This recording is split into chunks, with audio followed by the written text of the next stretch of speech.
The gentleman from Massachusetts is recognized. Madam Speaker, give me a break. I hope my friends know better, and I hope they know what drives the price of oil. They talk as if there's just one little switch you can turn on. I hear them talk. Well, just bring the Keystone Pipeline back online. By the way, it was never built, and it was years away from bringing any oil to the United States. Foreign oil, by the way, Canada is another country. And even if it were built, we're told it may lower prices by maybe 1 cent a gallon and lock us into the same dependence on fossil fuels that got us into this mess to begin with. I mean, we have been arguing for years with my friends to let's make the transition away from fossil fuels to greener, cleaner energy, so every time there is a world crisis, we're not having this discussion. But instead, they continue to be in the pockets of the oil companies. Follow the money. Follow the money. Look where the oil companies are putting their money. And by the way, I should say, when they say we should do more drilling, the oil companies now have been provided 9,000 new drilling permits on public lands.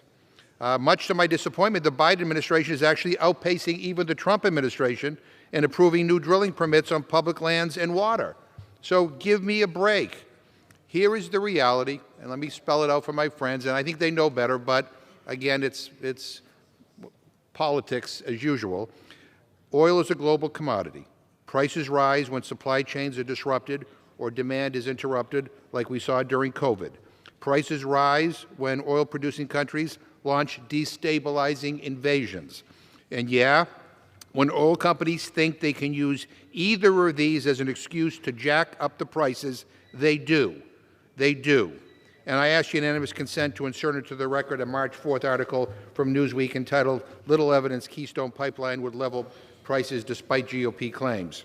Without objection. I'd also urge all of my colleagues to do a little research and look at the profits of big oil in this country. Look at what they are making. While Americans are paying more at the pump, their executives are making more and more and more. So you can defend big oil if you want, and I get it. Maybe there's some benefit politically to doing that. Again, follow the money. But I have to tell you, I think people are sick of this. We've seen this movie before.